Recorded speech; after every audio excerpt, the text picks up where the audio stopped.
ವಾಸುದೇವಾಯ ಹರಯೇ ಪರಮಾತ್ಮನೇ ಪ್ರಣತಕ್ಲೇಶನಾಶಾಯ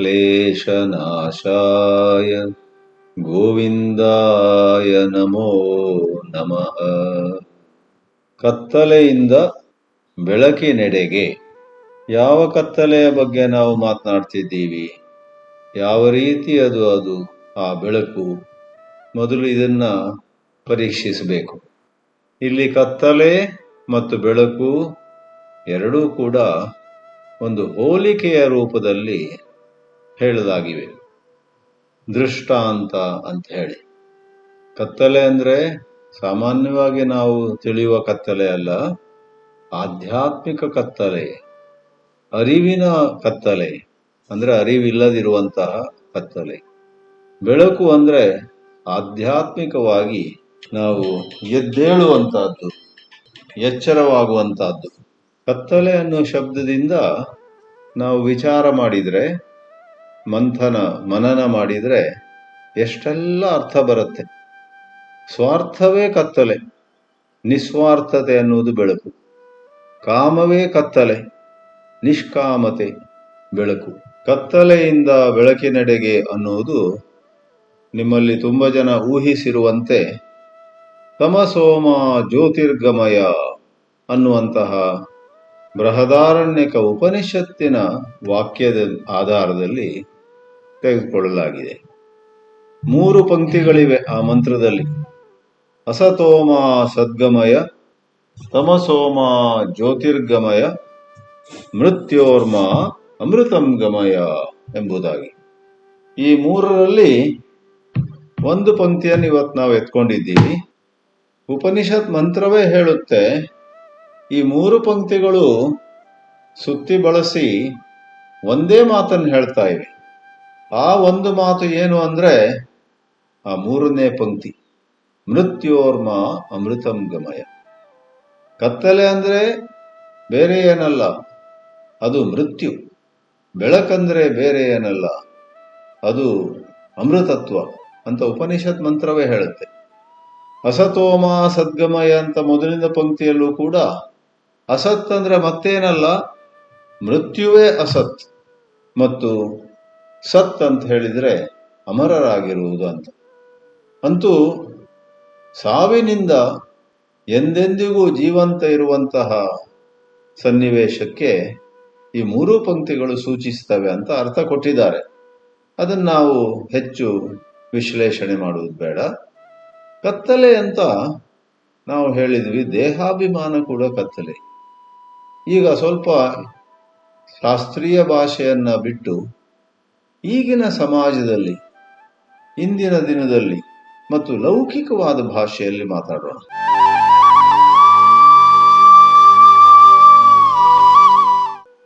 ನಾವು ಎಷ್ಟೇ ಶಾಸ್ತ್ರ ಓದಿರ್ಬೋದು, ಎಷ್ಟೆಲ್ಲ ತೀರ್ಥಯಾತ್ರೆ ಮಾಡಿರ್ಬೋದು, ಎಷ್ಟೋ ಪೂಜೆ ಪುನಸ್ಕಾರಗಳನ್ನು ಮಾಡಿರ್ಬೋದು, ಆದರೆ ಸಮಾಜದಲ್ಲಿ ನಾವು ಬದುಕುವಾಗ ನಮ್ಮ ಸಂಪತ್ತಿನ ಬಗ್ಗೆ, ನಮ್ಮ ಹುದ್ದೆಯ ಬಗ್ಗೆ, ನಾವು ಯಾರು ಅನ್ನುವುದರ ಬಗ್ಗೆ, ಎಲ್ಲದರ ಬಗ್ಗೆ ನಮಗೊಂದಿಷ್ಟು ಅಭಿಮಾನ ಇರುತ್ತೆ. ಮತ್ತು ಯಾವುದನ್ನು ನಾವು ಗಳಿಸ್ಲಿಕ್ಕೆ ಆಗಲಿಲ್ವೋ, ಇನ್ನೊಬ್ರು ಯಾರೋ ಗಳಿಸಿದ್ದಾರೋ, ಇನ್ನೊಬ್ರು ಯಾರೋ ಆ ಸಂಪತ್ತನ್ನು ಹೊಂದಿದ್ದಾರೆ ನಾವು ಬಯಸಿದ್ದಂಥದ್ದು, ಇನ್ನೊಬ್ರು ಯಾರೋ ಒಂದು ಹುದ್ದೆಯಲ್ಲಿದ್ದಾರೆ, ಇನ್ನೊಬ್ಬರು ಯಾರೋ ತುಂಬಾ ದೇಶ ವಿದೇಶಗಳನ್ನೆಲ್ಲ ತಿರುಗಾಡ್ತಿದ್ದಾರೆ. ನಾವು ದೂರದಿಂದ ನೋಡುವಾಗ ದೂರದ ಬೆಟ್ಟ ನುಣ್ಣಗೆ ಅಂತ ಹೇಳುವ ಹಾಗೆ, ಅಥವಾ ಇಂಗ್ಲಿಷ್ನಲ್ಲಿ grass on the other side looks greener. ಒಂದು ನದಿಯ ಇನ್ನೊಂದು ದಡದಲ್ಲಿರುವಂತಹ ಹುಲ್ಲು ಹೆಚ್ಚು ಹಸಿರಾಗಿ ಬಹಳ ಚಂದವಾಗಿ ತೋರುತ್ತೆ. ಅಲ್ಲಿಗೆ ಹೋಗ್ಬೇಕು, ನಮ್ಮ ಕಡೆ ಸರಿ ಇಲ್ಲ ಅಂತ ಅಲ್ಲಿ ಹೋದ್ರೆ ಅದು ಇಲ್ಲಿ ತರಾನೇ. ಆ ರೀತಿ ಒಂದು ಲೌಕಿಕ ಭಾಷೆಯಲ್ಲಿ ಹೇಳುವುದಿದ್ರೆ, ಯಾವುದ್ಯಾವುದು ವಿಷಯದ ಬಗ್ಗೆ ದಿನ ರಾತ್ರಿ, ಹಗಲು ರಾತ್ರಿ ಚಿಂತೆ ಮಾಡ್ತಾ ಇರೋದು ಕತ್ತಲೆ. ನೋಡಿ, ವಾಸ್ತವವಾಗಿ 2 ಹೊತ್ತು ಊಟಕ್ಕೆ ಇಲ್ಲದಿದ್ರೆ ಅದೊಂದು ಸಮಸ್ಯೆ. ಆದರೆ ನಿಮ್ಮಲ್ಲಿ ನಮ್ಮಲ್ಲಿ 100ಕ್ಕೆ 99 ಮಂದಿಗೆ ಆ ರೀತಿಯ ಹೊಟ್ಟೆಗಾಗಿಯೋ ಬಟ್ಟೆಗಾಗಿಯೋ ಎಲ್ಲೋ ಇರಲಿಕ್ಕೆ ಜಾಗದ ವಿಷಯದಲ್ಲಿಯೋ ಕೊರತೆ ಇಲ್ಲ. ಬಹುಮಟ್ಟಿಗೆ ನಾವೆಲ್ಲರೂ ಆರ್ಥಿಕವಾಗಿ ಈ ಬಹಳ ಮೂಲಭೂತವಾದ ಅವಶ್ಯಕತೆಗಳನ್ನು ಪೂರೈಸಿಕೊಂಡಿದ್ದೇವೆ. ಹಗಲು ರಾತ್ರಿ ಚಿಂತೆ ಮಾಡುವಂಥ ಕಾರಣವೇ ಇಲ್ಲ. ಆದರೆ ನೋಡಿ, ನಮ್ಮಲ್ಲಿ ಒಂದು ರೋಗ ಇದೆ. ರೋಗ ಏನಂತ ಗೊತ್ತೇ? ಹೋಲಿಸ್ಕೊಳ್ಳೋದು. ಒಬ್ಬರನ್ನ ಇನ್ನೊಬ್ರ ಜೊತೆ ಹೋಲಿಸೋದು, ಇನ್ನೊಬ್ರ ಜೊತೆ ನಮ್ಮನ್ನು ನಾವೇ ಹೋಲಿಸೋದು. ಅವನು ನಾನು ಕ್ಲಾಸ್ಮೇಟು, ನಾವು ಹೈಸ್ಕೂಲಲ್ಲಿ ಒಟ್ಟು ಓದ್ತಿದ್ದಾಗ ಅವನಕ್ಕಿಂತ ನಾನೇ ಹೆಚ್ಚು ಬುದ್ಧಿವಂತ ಇದ್ದೆ. ಕೆಲವು ಸಬ್ಜೆಕ್ಟ್ಸ್ ಅಲ್ಲಿ ಸಂಶಯ ಬಂದಾಗ ಆತ ನನ್ನ ಹತ್ರ ಬಂದು ಕೇಳ್ತಿದ್ದಾರೀ, ಆದ್ರೆ ಈಗ ನೋಡಿ ಅವನಿಗೆ ನನ್ಗಿಂತ ಇಮ್ಮಡಿ ಸಂಬಳ ಬರ್ತಾ ಇದೆ ಅಂತ ನಮ್ಮ ಮನಸ್ಸು ಕೆಲವೊಮ್ಮೆ ಕುಚೇಷ್ಟೆ ಮಾಡುತ್ತೆ. ಯಾಕ್ರಿ, ನಿಮಗೆ ಬೇಕಾದಷ್ಟು ಇದೆ. ಆಮೇಲೆ ಅವರು ಡಬಲ್ ಸಂಬಳ ಪಡೆಯೋರು ನಿಮಗಿಂತ ಹೆಚ್ಚು ಖುಷಿಯಲ್ಲಿದ್ದಾರಂತ ಏನು ಗೊತ್ತು ನಿಮಗೆ? ನೀವು ಅವ್ರ ಹತ್ರ ಹೋಗಿ ನೋಡಿದ್ದೀರಾ? ಆದ್ರೆ ಈ ಮನಸ್ಸು ಇಂಥ ಬುದ್ಧಿ ಮಾತನ್ನು ಕೇಳೋದಿಲ್ಲ. ಮನಸ್ಸಲ್ಲಿ ಏನೇನೋ ಆಸೆಗಳು. ನಾನೇ ಎಲ್ಲರಿಗಿಂತ ಹೆಚ್ಚು ಪ್ರಸಿದ್ಧನಾಗಬೇಕು, ನನ್ನ ಹೆಸರೇ ಎಲ್ಲ ಕಡೆ ಜನರು ಎತ್ತಿ ಹೊಗಳಬೇಕು. ವಿಚಿತ್ರವಾಗಿ ಮನಸ್ಸು ಆಟ ಆಡುತ್ತೆ. ಅದು ಕತ್ತಲೆ. ಬರೇ ಕಾಮಕ್ರೋಧಗಳು ಕತ್ತಲೆ, ಬರೇ ಸ್ವಾರ್ಥವು ಕತ್ತಲೆ ಅಂತ ಹೇಳಬೇಡಿ. ಅದನ್ನ ಸ್ವಲ್ಪ ವಿಸ್ತಾರವಾಗಿ ಅರ್ಥ ಮಾಡ್ಕೊಳ್ಳಿ. ಯಾವಾಗ ನಾನು ನಾನು ಅಂತ ಹೇಳಿ ಎಲ್ಲಾ ಕಡೆಯಲ್ಲೂ ಕೂಡ ಎದ್ದೇಳುತ್ತೋ ಅದು ಕತ್ತಲೆ. ಆದ್ರಿಂದ ವೇದಾಂತದಲ್ಲಿ ಬರುವ ಮಾತು ಏನು ಗೊತ್ತೇ? ದಿನ ದಿನವೂ ನೀವು ಬೇರೆ ಬೇರೆ ರಂಗಗಳಲ್ಲಿ ವಿಶೇಷವಾಗಿ ನಿಮ್ಮ ಕರ್ತವ್ಯಗಳನ್ನು ಮನವಿಟ್ಟು ಮಾಡಿ, ಹೃದಯವಿಟ್ಟು ಮಾಡಿ.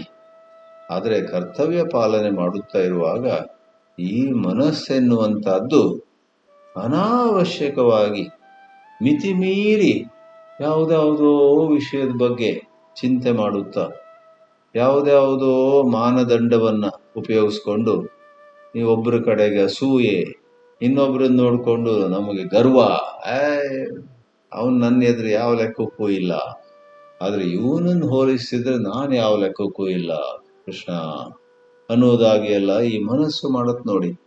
ಇದೆಲ್ಲವೂ ಕತ್ತಲೆ. ಸಾಮಾನ್ಯವಾಗಿ ಲೌಕಿಕ ಜೀವನದಲ್ಲಿ ಇದರಿಂದ ಹೊರಗೆ ಬರುವುದು ಅಷ್ಟು ಸುಲಭವಲ್ಲ. ಯಾಕಂದ್ರೆ ಆ ರೀತಿಯಾಗಿ ನಮ್ಮಲ್ಲಿ ನೆಗೆಟಿವ್ ಥಾಟ್ಸ್, ಋಣಾತ್ಮಕವಾದ ಭಾವನೆಗಳು, ಕಲ್ಪನೆಗಳು, ವಿಚಾರಗಳು ಬಂದಾಗ ಅವೆಲ್ಲವೂ ತುಂಬ ಸಹಜವಾಗಿ ತೋರ್ತವೆ. ನನ್ನ ಪರಿಸ್ಥಿತಿಯಲ್ಲಿ ಯಾರಿದ್ರೂ ಕೂಡ ಹೀಗೆ ಅಳ್ತಿದ್ರು, ನನ್ನ ಒಂದು ಸಂದರ್ಭದಲ್ಲಿ ಯಾರಿದ್ರೂ ಕೂಡ ಈ ಪ್ರಕಾರವಾಗಿ ಗೋಳನ್ನು ಹೇಳ್ಕೊಳ್ತಿದ್ರು ಅಂತ ಅನ್ಸುತ್ತೆ. 100 ಜನ ಅದೇ ತರ ಚಿಂತೆ ಮಾಡ್ಲಿ, 1000 ಜನ ಅದೇ ತರ ಚಿಂತೆ ಮಾಡ್ಲಿ, ಆದ್ರೆ ಚಿಂತೆ ಮಾಡ್ಲಿಕ್ಕೆ ನಿಜವಾಗಿಯೂ ಅಲ್ಲಿ ಕಾರಣ ಇದೆಯೋ ಅಂತ ವಿಚಾರ ಮಾಡ್ಬೇಕು. 1000 ಜನರು ಗೊಂದಲದಲ್ಲಿರ್ಲಿ, ನಾನು ಆ ಗೊಂದಲದಲ್ಲಿರ್ಬೇಕಂತ ಏನಾದ್ರು ನಿಯಮ ಇದೆಯಾ? 1000 ಜನರು ಮರುಭೂಮಿಯಲ್ಲಿ ನೀರಿರುವ ಹಾಗೆ ತೋರುವಂತಹ ಮರೀಚಿಕೆಯನ್ನು ನೋಡಿ ಅಲ್ಲಿ ಹೋಗೋಣ, ನಮ್ಮ ದಾಹವನ್ನು ತೀರಿಸ್ಕೊಳ್ಳೋಣ ಅಂತ ಹೋಗ್ಬಹುದು. ಅವರೆಲ್ಲ ಹೋಗ್ತಿದ್ದಾರಲ್ಲ, ನಾನು ಹೋಗ್ತೀನಿ ಅಂತ ಹೇಳಿದ್ರೆ ಅವರೆಲ್ಲರೂ ಅಲ್ಲಿ ಹೋದಷ್ಟು ಆ ಮರೀಚಿಕೆ ಅನ್ನೋದು ಮತ್ತಷ್ಟು ದೂರ ಹೋಗ್ತಾ ಇರುತ್ತೆ. ಕೊನೆಗೆ ಸುಸ್ತಾಗಿ ಆಯಾಸಗೊಂಡು ಇಷ್ಟು ನಡೆದೆವು ಆದ್ರೂ ನಮ್ಗೆ ನೀರು ಸಿಗ್ಲಿಲ್ಲ ಅಂತ ಆಮೇಲೆ ಅಳೋದು ನಮಗೂ ಬೇಕೇ? ನಾವ್ಯಾಕೆ ವಿಚಾರ ಮಾಡಬಾರದು? 100ರಲ್ಲಿ ಒಬ್ಬರಾಗೋಣ, 1000ದಲ್ಲಿ ಒಬ್ಬರಾಗೋಣ, 1,00,000ದಲ್ಲಿ ಒಬ್ಬರಾಗೋಣ. ಆ ಪ್ರಕಾರವಾಗಿ ಸುಮ್ಮನೆ ಕುರಿಗಳ ರೀತಿಯಲ್ಲಿ ಎಲ್ಲರೂ ಯಾವುದೋ ವಿಷಯದ ಬಗ್ಗೆ ಅಳ್ತಾ ಇದ್ರೆ ನಾವು ಅಳಬೇಕಾಗಿಲ್ಲ. ಕೀರ್ತಿಯ ಬಗ್ಗೆ, ಹಣದ ಬಗ್ಗೆ, ಪ್ರಸಿದ್ಧಿಯ ಬಗ್ಗೆ, ನಾವು ಹೇಗೆ ತೋರ್ತೀವಿ, ನಾವೆಲ್ಲೋ ಹೋದಾಗ ಎಷ್ಟು ಜನ ಎದ್ದು ನಿಲ್ತಾರೆ, ನಾವೆಲ್ಲೋ ಹೋದಾಗ ಎಷ್ಟು ಸಂದರ್ಭದಲ್ಲಿ ನಮಗೆ ವೇದಿಕೆಯ ಮೇಲೆ ಕರೆಸಿ ಕುರ್ಚಿ ಕೊಟ್ಟು ಹಾರ ಸಮರ್ಪಣೆ ಮಾಡ್ತಾರೆ, ಎಷ್ಟು ಕಡೆಯಲ್ಲಿ ನಮಗೆ ವಂದನಾರ್ಪಣೆಯಲ್ಲಿ ನಮ್ಮ ಹೆಸರನ್ನು ಹೇಳ್ತಾರೆ, ಇತ್ಯಾದಿಯನ್ನೆಲ್ಲ ಒಂದು ದೊಡ್ಡ ವಿಷಯವಾಗಿ ಮಾಡಿಕೊಂಡು ನಾವು ನರಳುತ್ತಿರ್ತೀವಿ. ಆ ಹೋಲಿಕೆ, ಅವರಿಗೆ ಮಾಲೆ ಹಾಕಿದ್ರು, ನನಗೆ ಮಾಲೆ ಹಾಕಲಿಲ್ಲ.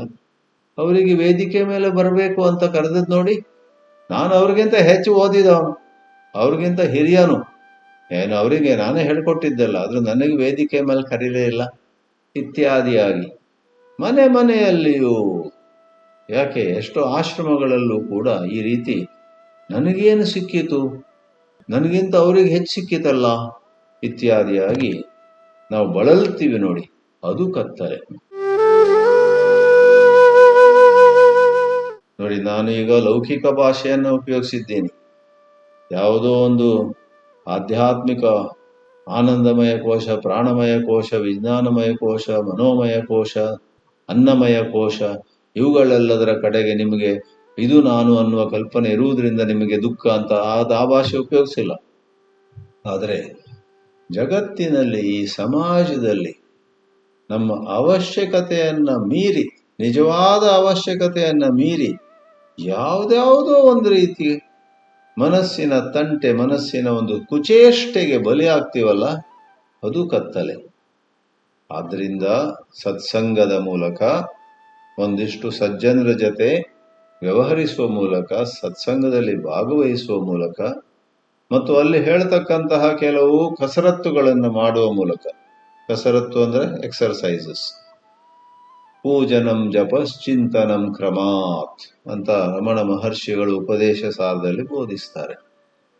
ಪೂಜೆ ಮಾಡಬಹುದು ಕಲ್ತ್ಕೊಳ್ಳಿ ಸಾಧ್ಯವಾದರೆ, ಅಥವಾ ಪೂಜೆಯ ಕಡೆ ನಿಮಗೆ ರುಚಿ ಇಲ್ಲದಿದ್ದರೆ ಮಂತ್ರ ಜಪವನ್ನು ಮಾಡಿ, ಜಪ, ಆಮೇಲೆ ಚಿಂತನವನ್ನು ಮಾಡಿ. ಬೇಕಾದಷ್ಟು ಸಾಮಗ್ರಿ ನಮ್ಮ ಧರ್ಮ, ನಮ್ಮ ಅಧ್ಯಾತ್ಮ ವಿದ್ಯೆ ಕೊಡುತ್ತೆ. ಆ ಸಾಮಗ್ರಿಗಳನ್ನೆಲ್ಲ ಉಪಯೋಗಿಸಿ. ಹೇಗೆ ಶಾರೀರಿಕ ಬಲಕ್ಕೋಸ್ಕರ ಎಷ್ಟೋ ಮಂದಿ ಜಿಮ್ಗೆ ಹೋಗ್ತಾರೆ, ಜಿಮ್ನೇಷಿಯಂಗೆ. ಅಲ್ಲಿ ಯಾವ್ಯಾವ ಯಂತ್ರಗಳನ್ನೆಲ್ಲ ಉಪಯೋಗಿಸ್ಕೊಂಡು ವ್ಯಾಯಾಮ ಮಾಡ್ತಾರೆ. ಅಥವಾ ಯಂತ್ರಗಳಿಲ್ಲದೇನೆ ನಡೆದಾಡೋದು, ವಾಕಿಂಗ್, ಅದೆಲ್ಲದರಿಂದ ಲಾಭ ಇದ್ದೇ ಇದೆ. ಅದನ್ನ ಆ ಜಿಮ್ ಸಾಮಗ್ರಿನ ಉಪಯೋಗಿಸ್ದಿದ್ರೆ, ಅಥವಾ ನಿಮ್ಮ ಮನೆ ಸುತ್ತವೇ ನಡೆದಾಡ್ಲಿಕ್ಕೆ ಜಾಗ ಇದೆ, ಆದರೆ ನೀವು ಹೋಗುವುದೇ ಇಲ್ಲ, ಮತ್ತೆ ಮತ್ತೆ ಕಾಫಿ ಕುಡಿತಾ ಇರ್ತೀರ, ಬಾಲ್ಕನಿಯಲ್ಲಿ ಕೂತ್ಕೊಂಡು ಆ ವಾಕಿಂಗ್ ಪಾತ್, ನಡೆದಾಡುವ ಮಾರ್ಗವನ್ನು ನೋಡಿ ತುಂಬಾ ಚೆನ್ನಾಗಿದೆ, ಒಂದಿನ ಹೋಗ್ಬೇಕು. ಅದು ಬಿಡಿ, ನೀವು ಎಲ್ಲೋ ಹೊರಗೆ ಹೋಗೋದು ಬಿಡಿ, ಕುಳಿತಲ್ಲಿಯೇ ಮಾಡುವಂತಹ ಎಷ್ಟು ವ್ಯಾಯಾಮಗಳಿವೆ. ಇತ್ತೀಚೆಗೆ ಒಂದು ವಿಡಿಯೋ ತುಂಬಾ ಕಡೆ ಬಂದಿತ್ತು. ನಾವು ಕುಳಿತಲ್ಲೇ ನಮ್ಮ ಪಾದಗಳನ್ನ 45 ಡಿಗ್ರಿ ಎತ್ತೋದು, ಮತ್ತೆ ಪುನಃ ಕೆಳಗೆ ಇಳಿಸೋದು, ಎತ್ತೋದು ಪಾದಗಳನ್ನ, ಅದೊಂದು ವ್ಯಾಯಾಮ. ಹೇಗೆ ಹಿಂದಿನ ಕಾಲದಲ್ಲಿ ಸಾಮಾನ್ಯ ಹೊಲಿಗೆ ಯಂತ್ರದಲ್ಲಿ ಟೈಲರ್ಸು ಕಾಲಿಂದ ತುಳಿಬೇಕಿತ್ತು, ಆಗ್ಲೇ ಅದು ಹೊಲಿಗೆ ಮೆಷಿನ್ ಓಡುತ್ತೆ. ಎಲ್ಲೋ ಒಂದು ಕಡೆ ಪ್ರಯೋಗ ಮಾಡಿದ್ರಂತೆ. ಒಂದು 100 ಜನ ಟೈಲರಲ್ಲಿ 50 ಜನರಿಗೆ ಎಲೆಕ್ಟ್ರಿಕ್ ಕೊಡ್ಲಾಯಿತು, ಅವರೇನು ಕಾಲಿಂದ ತುಳಿಬೇಕಾಗಿಲ್ಲ. ಇನ್ನು 50 ಜನರು ಕಾಲಿಂದ ತುಳಿಬೇಕಿತ್ತು ಆ ಯಂತ್ರ ಓಡಬೇಕಾದ್ರೆ. ಅದೆಷ್ಟೋ ಅವಧಿಯವರೆಗೆ ಆ ಪ್ರಯೋಗವನ್ನು ಮಾಡಿದ ನಂತರ ಯಾರು ಎಲೆಕ್ಟ್ರಿಕ್ ಮಷೀನ್ ಇಟ್ಕೊಂಡು ತಮ್ಮ ಕೆಲಸ ಮಾಡಿದ್ರು, ದರ್ಜಿಗಳು, ಟೈಲರ್ಸ್, ಅವರಿಗೆಲ್ಲ ಡಯಾಬಿಟಿಸ್ ಹೆಚ್ಚಾಗ್ತಾ ಹೋಯ್ತಂತೆ. ಎಲ್ಲರೂ ಡಯಾಬಿಟಿಕ್ ಇದ್ರು, ಅವರು ಶುಗರ್ ಕಂಟ್ರೋಲ್ ಬರಲಿಲ್ಲ. ಯಾರು ಕಾಲಿಂದ ಆ ಪೆಡಲಿಂಗ್ ತರ, ಕಾಲಿಂದ ಪೆಡಲ್ ತರ ಮೇಲೆ ಕೆಳಗೆ ಮೇಲೆ ಕೆಳಗೆ ಮೇಲೆ ಕೆಳಗೆ ದಿವಸಕ್ಕೆ 1-2 ಗಂಟೆ ಎಲ್ಲ ಮಾಡಿದ್ರು, ಅವರ ಬ್ಲಡ್ ಗ್ಲೂಕೋಸ್ ಕೆಳಗೆ ಬಂತಂತೆ. ಆದ್ರಿಂದ ಆ ಒಂದು ವ್ಯಾಯಾಮವನ್ನ ಪಾಶ್ಚಾತ್ಯ ವಿಶ್ವವಿದ್ಯಾಲಯಗಳಲ್ಲಿ ಸಂಶೋಧನೆ ಮಾಡಿ ಹೇಳಿದ್ದಾರೆ, ಇದರಿಂದ ಬ್ಲಡ್ ಗ್ಲೂಕೋಸ್, ರಕ್ತದಲ್ಲಿರುವಂತಹ ಸಕ್ಕರೆ ಕಡಿಮೆ ಆಗುತ್ತೆ ಅಂತ. ಅದಿರಲಿ, ಅದೊಂದು ಉದಾಹರಣೆ ಅಷ್ಟೇ.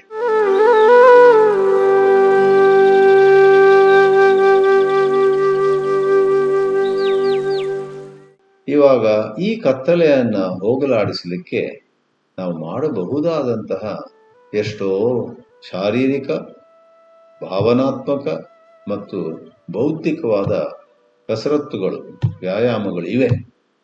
ಒಂದು ಶ್ಲೋಕ ತಕೊಂಡು, ಶಾಂತಾಕಾರಂ ಭುಜಗಶಯನಂ ಪದ್ಮನಾಭಂ ಸುರೇಶಂ ವಿಶ್ವಾಧಾರಂ ಅಂತ ಇದೆ, ಎಲ್ಲರಿಗೂ ಗೊತ್ತಿದೆ ಈ ಶ್ಲೋಕ. ಅದು ಬರೀ ಪುಸ್ತಕದಲ್ಲಿರ್ತಕ್ಕದ್ದ, ಅಥವಾ ನಾವು ಅದನ್ನ ದಿನವೂ, ಉದಾಹರಣೆಗೆ ನೀವು ಇನ್ಯಾವುದೋ ಶ್ಲೋಕ ತಕೊಂಡ್ರು ಬೇಜಾರಿಲ್ಲ, ಅದನ್ನು ತಕೊಂಡು ಅದನ್ನ ಉಚ್ಚರಿಸುತ್ತಾ ಆ ಒಂದು 3-4 ನಿಮಿಷ ಆ ವಿಷ್ಣುವನ್ನ ಧ್ಯಾನಿಸಿದ್ರೆ, ಅಷ್ಟರ ಮಟ್ಟಿಗೆ ನಮ್ಮಲ್ಲಿರುವಂತಹ ಕೆಟ್ಟ ಅಭ್ಯಾಸಗಳು ಯಾವುದನ್ನೆಲ್ಲ ಹೋಲಿಸಿ, ಯಾವುದಾವುದು ರೀತಿಯಲ್ಲಿ ನಮ್ಮನ್ನೇ ನಾವು ಅಳೆದುಕೊಳ್ಳುತ್ತಾ ನಾನೆಂತ ನತದೃಷ್ಟನಪ್ಪ, ನಾನೆಂತ ಅಯೋಗ್ಯನಪ್ಪ, ನಾನು ಸೋತೆ, ಮಿಕ್ಕಿದವರೆಲ್ಲ ಗೆದ್ರು ಇತ್ಯಾದಿ ಈ ವಿಚಾರ ಇದೆಯಲ್ಲ, ಅದು ವಿಷದ ರೀತಿ ಇರ್ತಕ್ಕಂಥದ್ದು. ಒಂದು ದೃಷ್ಟಿಯಲ್ಲಿ ನೀವು ಸೋತಿರ್ಬೋದು. ಸೋತಿರುವಂತಹದ್ದು ಒಂದು ವಿಷಯವಾದ್ರೆ, ನಾನು ಸೋತೆ, ನಾನು ಸೋತೆ, ನಾನು ಸೋತೇ ಬಿಟ್ಟೆ ಅಂತ ದಿನಕ್ಕೆ 1000 ಸಾರಿ ಮನಸ್ಸಿಗೆ ತಂದ್ಕೊಳ್ಳುವುದು 100 ಪಟ್ಟು ದೊಡ್ಡ ವಿಷಯ. ಅದು ನಿಜವಾಗಿ ಸೋತಿರುವುದು ದೊಡ್ಡ ವಿಷಯವಲ್ಲ. ಆ ರೀತಿಯಲ್ಲಿ ನನ್ನಲ್ಲಿ ಹಣ ಕಡಿಮೆ, ನನ್ನಲ್ಲಿ ಕೀರ್ತಿ ಕಡಿಮೆ ಇತ್ಯಾದಿ ಎಲ್ಲ ಇದು ನೋಡಿ ಲೌಕಿಕ ವಿಷಯಗಳು. ಈಗ ಹೇಳ್ತಿರುವುದು ಸಾರ ಸಂಗ್ರಹ ಏನಂದ್ರೆ, ಮನಸ್ಸೆನ್ನುವಂತಹದ್ದು, ಮನವೆಂಬ ಮರ್ಕಟವು ಬಹಳ ದುಷ್ಟವಾಗಿರ್ಲಿಕ್ಕೆ ಸಾಧ್ಯ ಇದೆ. ಮನವೆಂಬ ಮರ್ಕಟವು ಬಹಳ ದುಷ್ಟವಾದ ಒಂದು ಮಂಗವಾಗಿದ್ದು ನಮ್ಮನ್ನು ಎಷ್ಟು ಸತಾಯಿಸಬಹುದು ಅಂದ್ರೆ, ನಮ್ಮನ್ನು ಎಷ್ಟು ದುರ್ಬಲಗೊಳಿಸಬಹುದು ಅಂತ ಹೇಳಿದ್ರೆ, ನಮ್ಮನ್ನ ನಾಶಗೊಳಿಸಬಹುದು ಅಂತ ಹೇಳ್ಬೋದು. ಅದನ್ನ ನಾವು ಸರಿಪಡಿಸಲಿಕ್ಕೆ ಸುಲಭವಾದ ವಿಧಾನಗಳಿವೆ, ಮಾಡಬೇಕಷ್ಟೆ. ನನಗದೆಲ್ಲ ಶಕ್ತಿ ಇಲ್ಲ, ನನಗದೆಲ್ಲ ಆಗೋದಿಲ್ಲ, ಈಗ ವಯಸ್ಸಾಗ್ಬಿಡ್ತು, ಮುಂದಿನ ಜನ್ಮದಲ್ಲಿ ಸಾಧನೆ ಮಾಡ್ತೀನಿ ಅಂತ ಹೇಳ್ತಕ್ಕಂಥ. ಯಾಕಂದ್ರೆ ಇಲ್ಲಿ ಹೆಚ್ಚಿನ ಸಾಧನೆಗಳಿಗೆ ಆ ಶಾರೀರಿಕ ಶಕ್ತಿ ಬೇಡ. ನಿಮಗೆ ಯಾರು ಕೂಡ ಅಥ್ಲೆಟಿಕ್ಸ್ ಸ್ಪೋರ್ಟ್ಸ್ ಮೀಟಲ್ಲಿ ಹೋಗಿ 100 ಮೀಟರ್ಸ್ ರೇಸ್ ಓಡಿ ಅಂತ ಹೇಳ್ತಾ ಇಲ್ಲ, ಅಥವಾ ಈಜು ಕೊಳಕ್ಕೆ ಇಳಿದು ಬಲು ವೇಗವಾಗಿ ಈಜಿ ಅಂತ ಹೇಳ್ತಾ ಇಲ್ಲ. ಅದಕ್ಕೆಲ್ಲ ಯೌವನ ಬೇಕು, ಅದಕ್ಕೆಲ್ಲ ಶಾರೀರಿಕ ಶಕ್ತಿ ಬೇಕು. ಆದ್ರೆ ಇಲ್ಲಿ ಹೇಳ್ತಿರುವುದು, ನೀವು ಈಸಿ ಚೇರ್ ಮೇಲೆ ಕೂತ್ಕೊಳ್ಳಿ, ಒಳ್ಳೆ ರೀತಿ ವಿಶ್ರಾಂತಿ ಆದ ನಂತರ ಎದ್ದು ಅರ್ಧ ಕಪ್ ಕಾಫಿ ಬೇಕಾದ್ರೆ ಕುಡಿದು ಆಮೇಲೆ ಕೂತ್ಕೊಂಡು ಇನ್ನೇನೋ ಮಾಡುವುದರ ಬದಲು, ಈಗ ಉದಾಹರಣೆ ಕೊಟ್ಟ ಹಾಗೆ, ಶಾಂತಾಕಾರಂ ಭುಜಗಶಯನಂ ಪದ್ಮನಾಭಂ ಸುರೇಶಂ ವಿಶ್ವಾಧಾರಂ ಗಗನ ಸದೃಶಂ ಮೇಘವರ್ಣಂ ಶುಭಾಂಗಂ ಲಕ್ಷ್ಮೀಕಾಂತಂ ಕಮಲನಯನಂ ಯೋಗಿಭಿರ್ಧ್ಯಾನಗಮ್ಯಂ ವಂದೇ ವಿಷ್ಣುಂ ಭವಭಯಹರಂ ಸರ್ವಲೋಕೈಕನಾಥಂ ಅಂತ ಎಷ್ಟು ಪ್ರೀತಿ ಸಾಧ್ಯವೋ, ಎಷ್ಟು ಭಾವನೆ ಸಾಧ್ಯವೋ ಅಷ್ಟನ್ನು ತಕೊಂಡು ಶುರು ಮಾಡಿದರೆ ಸಾಕು. ಶ್ರೀರಾಮಕೃಷ್ಣರು ಹೇಳ್ತಾ ಇದ್ರು, ಒಂದು ಮಗು ತಾಯಿಯನ್ನ ಕರೆಯುತ್ತಂತೆ, ಚಿಕ್ಕ ಮಗು. ಅದು ಅಮ್ಮ ಅಂತ ಸರಿಯಾಗಿ ಉಚ್ಚಾರ ಮಾಡದಿದ್ರು ಚಿಂತೆ ಇಲ್ಲ, ಅಂತೆಲ್ಲ ಹೇಳಿದ್ರು ಸಾಕು, ತಾಯಿ ಓಡಿ ಬರ್ತಾಳೆ. ಈ ಮಗು ಅಮ್ಮ ಅಂತ ಸರಿ ಹೇಳೋದಿಲ್ಲ, ಅದು ಸರಿ ಹೇಳೋವರೆಗೆ ನಾನು ಬರೋದಿಲ್ಲ, ಮಗು ಹತ್ರ ಹೋಗೋದಿಲ್ಲ ಅಂತ ಅಮ್ಮ ಎಲ್ಲರೂ ಹೇಳ್ತಾಳ. ಆ ಮಗು ಏನೋ ವಿಚಿತ್ರವಾಗಿ ಬೆಕ್ಕಿನ ತರನೋ ಅಥವಾ ಇನ್ನೊಂದು ಯಾವುದೋ ಪ್ರಾಣಿ ತರ ಬೇಕಾದ್ರೆ ಶಬ್ದ ಮಾಡಲಿ, ಇನ್ನೊಂದು ಕೋಣೆಯಲ್ಲಿ ಮಗು ಅಳ್ತಾ ಇದೆ, ಕೂಗ್ತಾ ಇದೆ, ನನ್ನನ್ನು ಕರೀತಾ ಇದೆ ಅಂತ ತಾಯಿಗೆ ಅರ್ಥವಾದಾಗ ತಾಯಿ ಓಡಿ ಹೋಗಿ, ಮಗುಗೇನು ಹಸಿವಾಗಿದೆಯಾ ಅಥವಾ ಏನೋ ಇರುವೆ ಖಚಿತ, ಏನ್ ತೊಂದ್ರೆ, ಸೆಕೆ ಆಗ್ತಾ ಇದೆಯಾ ಮಗುಗೆ ಅಂತ ನೋಡೋ ಹಾಗೆ ರಾಮಕೃಷ್ಣ ಹೇಳ್ತಾ ಇದ್ರು. ಭಗವಂತ ನಿಮ್ಮನ್ನ ಯಾವ ರೀತಿ ಇದ್ರೂ ಕೂಡ ಸ್ವೀಕರಿಸ್ತಾನೆ. ಸ್ವಲ್ಪ ಭಕ್ತಿ ಇದೆ, ಏನೋ ಸ್ವಲ್ಪ ತಿಳ್ಕೊಂಡಿದ್ದೀರಾ, ಶಾಂತಾಕಾರಂ ಭುಜಗಶಯನಂ ಕೂಡ 3 ಪಂಕ್ತಿ ಜ್ಞಾಪಕ ಆಗುತ್ತೆ, 4ನೇ ಜ್ಞಾಪಕ ಆಗೋದಿಲ್ಲ. ನೋಡಿ, ಈ ಕಾಲದಲ್ಲಿ ನಮಗೆ ವಯಸ್ಸಾದಾಗ, ನನಗಂತೂ ದಿನಕ್ಕೆ 10 ಸಾರಿ ಆಗ್ತಾ ಇದೆ ಇತ್ತೀಚೆಗೆ, ಜ್ಞಾಪಕ ಶಕ್ತಿ ಕಡಿಮೆ ಆಗುತ್ತೆ. ಒಂದು ಕೋಣೆಯಿಂದ ಇನ್ನೊಂದು ಕೋಣೆಗೆ ಬಲು ವೇಗವಾಗಿ ಹೋಗ್ತೀವಿ. ಮನೆಯಲ್ಲಿ ಏನೋ ಎತ್ಕೊಂಡ್ಬರ್ಬೇಕು, ನಮ್ಮಂತ ಸ್ವಲ್ಪ ಪಾಂಡಿತ್ಯದಲ್ಲಿದ್ದವರು ಯಾವುದೋ ಡಿಕ್ಷನರಿ ಎತ್ಕೊಂಡು ಬರ್ಬೇಕು, ಒಂದು ಪೆನ್ ತಗೊಂಡ್ಬರ್ಬೇಕು, ಅಥವಾ ಯಾವುದೋ ಒಂದು ಸ್ಟೇಪ್ಲರ್, ಏನೋ ಒಂದು ನಮ್ಮ ಕೆಲಸದಲ್ಲಿ. ಆದ್ರೆ ವಯಸ್ಸಾದಾಗ ಇದೊಂದು ಆಗುತ್ತೆ ಅಂತ ಹೇಳಿದ್ದು ಸತ್ಯವಾಗಿ ನಮಗೆಲ್ಲ ಅನುಭವ ಬರ್ತಾ ಇದೆ. ಇನ್ನೊಂದು ಕೊಠಡಿಗೆ ವೇಗವಾಗಿ ಹೋಗ್ತೀವಿ, ಅಲ್ಲಿ ಹೋದ ನಂತರ ಯಾಕೆ ಬಂದೆ ನಾನು, ಪೆನ್ ಅಲ್ಲ, ಪೆನ್ ಇದೆ ಅಲ್ಲಿ, ಕಾಗದ ಇದೆ, ಡಿಕ್ಷನರಿ ಅಲ್ಲೇ ಇದೆ ಹೊರಗಿನ ರೂಮಲ್ಲೇ, ಅದು ಇದೆ, ಇದು ಇದೆ, ಯಾಕೆ ಬಂದೆ ಅಂತ ಮತ್ತೆ ಪುನಃ ಹಿಂತಿರುಗಿ ಬರೋದು. 5 ನಿಮಿಷದ ನಂತರ ಮತ್ತೆ ಜ್ಞಾಪಕ ಆದಾಗ 2ನೇ ಸೋರಿ ಹೋಗ್ತೀವಿ. ಆ ಪ್ರಕಾರವಾಗಿ ಶ್ಲೋಕವಾಗಲಿ, ಮಂತ್ರವಾಗಲಿ, ಅಥವಾ ವಿಷ್ಣುವಿನ ರೂಪವಾಗಲಿ, ಏನೋ ಆ ಒಂದು ಕಸರತ್ ಅಂತ ಕರೆದ್ನಲ್ಲ ನಾನು, ಆಧ್ಯಾತ್ಮಿಕ ವ್ಯಾಯಾಮ, ಅದಕ್ಕೆ ಬೇಕಾದದ್ದು ಅರ್ಧ ಮರ್ತೋಯ್ತಂತ ಇಟ್ಕೊಳ್ಳಿ. ಹೂ ಕೇರ್ಸ್? ದೇವರು ಕೇರ್ ಮಾಡುವುದಿಲ್ಲ. ದೇವರು ನಮಗೆ ನೀನು ಆ 4 ಪಂಕ್ತಿಗಳಲ್ಲಿ ಒಂದನ್ನು ಮರೆತು ಬಿಟ್ಟಿ, ಆದ್ರಿಂದ ನಿನಗೆ ಅನುಗ್ರಹ ಇವತ್ತು ಮಾಡೋದಿಲ್ಲ ಅಂತ ಹೇಳಲ್ಲ. ರಾಮಕೃಷ್ಣರು ಹೇಳಿದ ಹಾಗೆ ಆ ತಾಯಿಯ ಉದಾಹರಣೆಯಲ್ಲಿ ನೀವು ಕರೆದದ್ದೇ ಹೆಚ್ಚು. ನೀವು ಕರೆದದ್ರಿಂದ, ನೀವು ಪ್ರಾರ್ಥನೆ ಮಾಡಿದ್ರಿಂದ ಅವನು ಒಲಿತಾನೆ. ಅದು ಭಕ್ತಿಯ ಭಾಷೆ. ಅಥವಾ ಭಕ್ತಿಯ ಭಾಷೆಯನ್ನು ಬಿಟ್ಟರು ತಾರ್ಕಿಕವಾಗಿ, ಲಾಜಿಕಲಿ ಸ್ಪೀಕಿಂಗ್, ಇದು ಎಷ್ಟು ಸುಲಭ ಅಂದ್ರೆ, ಒಬ್ರು ಸಂತರು ಪಂಜಾಬ್ನಲ್ಲಿದ್ದವರು ಹೇಳಿದ್ರಂತೆ, ಅಧ್ಯಾತ್ಮ ಅನ್ನುವಂಥದ್ದು ಮತ್ತೇನಲ್ಲ, ಒಂದು ಗದ್ದೆಯಲ್ಲಿ ಏನೋ ಬೆಳೀತಾ ಇದೆ, ಇನ್ನೊಂದು ಬೆಳೆ ನಿಮಗೆ ಬೆಳೆಸ್ಬೇಕು. ಆ ಇನ್ನೊಂದು ಯಾವ ಬೆಳೆಯನ್ನು ನೀವು ಬೆಳೆಸ್ಬೇಕು ಅದನ್ನು ಹಾಕಿ, ಅದಕ್ಕೆ ನೀರು ಹಾಕಿ. ಇಲ್ಲಿ ಏನೋ ಈಗ ಬರೀ ಬೆಳೀತಿದೆಯಲ್ಲ, ಅದು ಒಂದಿಷ್ಟು ಕಾಲ ನೀರು ಹಾಕಬೇಡಿ, ಅದು ತಾನಾಗಿ ಆ ಕೆಟ್ಟ ಕಳೆ ಅಂತೇವಲ್ಲ, ಅದಕ್ಕೆ ನಮಗೆ ಬೇಡವಾದದ್ದು ನೀರು ಹಾಕದಿದ್ರೆ ತಾನಾಗಿ ಕ್ಷೀಣವಾಗುತ್ತೆ. ನಮಗೆ ಬೇಕಾದದ್ದನ್ನ ಸ್ವಲ್ಪ ಮುತುವರ್ಜಿ ವಹಿಸಿ ಅದನ್ನ, ಅದು ಬೀಜವೋ ಅಥವಾ ಸಣ್ಣ ಸಸಿಯನ್ನೋ ಅಲ್ಲಿ ಮಣ್ಣಿನಲ್ಲಿ ಊರಿ ಅದಕ್ಕೆ ನಾವು ನೀರು ಹಾಕ್ತಾ ಹೋದ್ರೆ ಅದು ಚೆನ್ನಾಗಿ ಬೆಳೆಯುತ್ತೆ.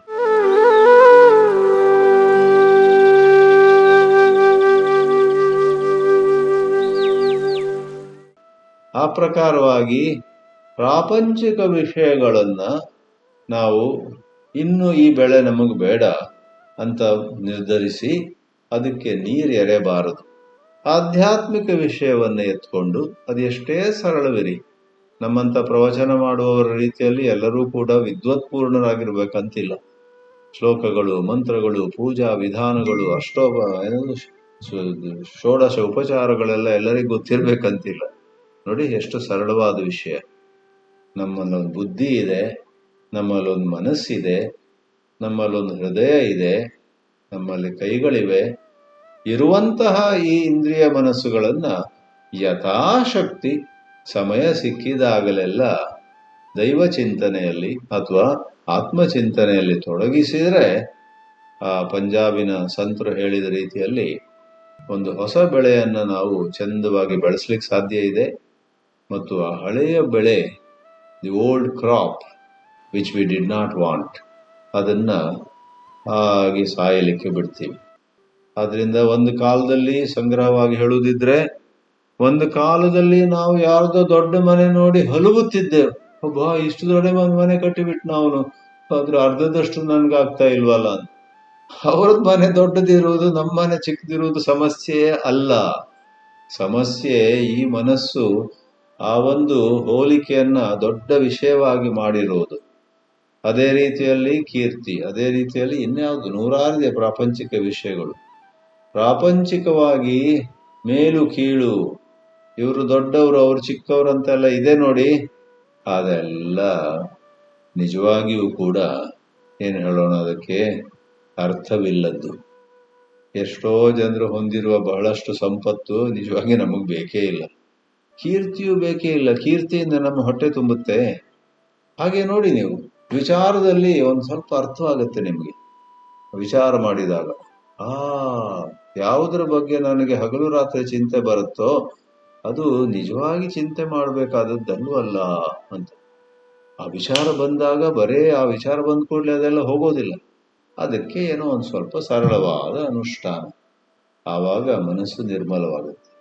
ಮಿತ್ರರೇ, ಇವತ್ತು ಕತ್ತಲೆಯಿಂದ ಬೆಳಕಿಗೆ ಅಂತ ಹೇಳುವುದರಲ್ಲಿ ನಾನು ಮುಖ್ಯವಾಗಿ ಕತ್ತಲೆ ಶಬ್ದದಿಂದ ಲೌಕಿಕ ಭಾರ, ನಾವು ನಮ್ಮ ಹೃದಯದಲ್ಲಿ ಹೊತ್ತು ಆ ಭಾರವನ್ನು ಹೊತ್ತು ನಡೆಯುತ್ತಿರ್ತೀವಿ, ಆ ಭಾರದಿಂದ ಬಳಲುತ್ತಿರ್ತೀವಿ. ಆ ಭಾರ ಅನ್ನುವುದು ಮನಸ್ಸಿಂದೇ ಕಲ್ಪಿತವಾದದ್ದು. ಸತ್ಯವಾಗಿಯೂ ಆ ಭಾರ ಇಲ್ಲ. ನಮ್ಮ ಬದುಕು ಹಗುರವಾಗ್ಲಿಕ್ಕೆ ಸಾಧ್ಯ ಇದೆ ಯಾವಾಗ ಒಂದಿಷ್ಟು ವಿಚಾರ ಮತ್ತು ಆ ವಿಚಾರವನ್ನು ಅನುಸರಿಸಿಕೊಂಡು ಒಂದಿಷ್ಟು ಸರಳವಾದ ಯಥಾಶಕ್ತಿ ಸಾಧನೆ. ಯಥಾಶಕ್ತಿ, ಯಾರೂ ಕೂಡ ನೀವು ಅವ್ರ ತರ ಓಡಿ ಇವ್ರ ತರ ಈಜಿ ಅಂತ ಹೇಳ್ತಾ ಇಲ್ಲ. ನಿಮಗೆ ಯಾವುದು ಸಾಧ್ಯವೋ ಆ ಪ್ರಕಾರವಾಗಿ ಸಾಧನೆ ಮಾಡಿದ್ರೆ ಒಮ್ಮೆ ಅಲ್ಲೊಮ್ಮೆ ಇಲ್ಲೊಮ್ಮೆ ನಿಮಗೊಂದು ದೃಷ್ಟಿ ಬರುತ್ತೆ. ಹೌದಲ್ಲ, ನಾನು ವಾಸ್ತವವಾಗಿ ಚಿಂತೆ ಮಾಡ್ಲಿಕ್ಕೆ ಕಾರಣವೇ ಇಲ್ಲ. ನಾನು ದೊಡ್ಡ ಭಾಗ್ಯವಂತ. ನನಗೆ ಯಾವ ಚಿಂತೆ ಇರಲಿಕ್ಕೆ ಸಾಧ್ಯವಿಲ್ಲ ಅಂತ ನಿಮ್ಮೊಳಗೆ ಒಂದು ಒಂದು ದೃಷ್ಟಿ ಅನ್ನಿ, ಒಂದು ಅಂತರ್ದೃಷ್ಟಿ, ಆಹಾ ಮೊಮೆಂಟ್ ಅಂತಾರೆ ಇಂಗ್ಲಿಷ್ನಲ್ಲಿ. ಆಹಾ, I don't have to worry, ನನಗೆ ಚಿಂತೆ ಮಾಡೋ ಕಾರಣ ಇಲ್ಲ ಅಂತ ಒಂದು ಭಾಸವಾಗ್ತದೆ, ಅಂತ ಒಂದು ಅನಿಸಿಕೆ ಬರುತ್ತೆ. ಆ ಅನಿಸಿಕೆಯು ಒಂದು ಸುವರ್ಣ ಕ್ಷಣ. ಆ ಸುವರ್ಣ ಕ್ಷಣ ಯಾವಾಗ ಬರುತ್ತೋ ಅದು ಬೆಳಕು. ಯಾವಾಗ ಆ ಸುವರ್ಣ ಕ್ಷಣವೂ ಬರದೆ ಇನ್ನೂ ನಾವು ಲೌಕಿಕ ವಿಚಾರಗಳಲ್ಲಿ ಮುಳುಗಿರುತ್ತೇವೆಯೋ ಅದೇ ಕತ್ತಲೆ. ಇಂತಹ ಒಂದು ಭಾಷೆಯನ್ನು ಬಳಸಿ ನಾವು ಇವತ್ತು ಕತ್ತಲೆಯಿಂದ ಬೆಳಕಿನೆಡೆಗೆ ಅನ್ನೋದರ ಮೇಲೆ ಒಂದಿಷ್ಟು ಪ್ರಕಾಶವನ್ನು ಚೆಲ್ಲಿದ್ದೇವೆ. ಆ ಶ್ರೀಕೃಷ್ಣನ ಕೃಪೆಯಿಂದ ನೀವು ನಾವು ಬಹಳ ಸರಳವಾದಂತಹ ಅಧ್ಯಾತ್ಮ ಮಾರ್ಗದಲ್ಲಿ ಮುಂದೆ ನಡೆಯೋಣ. ಈ ಪ್ರಾಪಂಚಿಕ ಮಾರ್ಗದಲ್ಲಿ ಅನಾವಶ್ಯಕವಾಗಿ ಸಿಲುಕಿಕೊಳ್ಳುವುದು ಬೇಡ. ಅದೆಷ್ಟು ಬೇಕೋ ಅಷ್ಟು ಇರುತ್ತೆ, ಇದೆ. ಅದನ್ನು ನಾವು ಹೊರದೂಡಬೇಕಂತಿಲ್ಲ. ಆದರೆ ಪ್ರಮುಖವಾಗಿ, ಮುಖ್ಯವಾಗಿ ಒಂದು ದೈವ ಭಕ್ತಿ, ಒಂದು ಆತ್ಮಚಿಂತನೆ ಇಟ್ಟುಕೊಂಡ್ರೆ ಆಗ ಬದುಕು ಹೆಚ್ಚು ಚಂದವಾಗಿರುತ್ತೆ. ಓಂ ಶ್ರೀ ವಾಸುದೇವಾಯ ನಮಃ.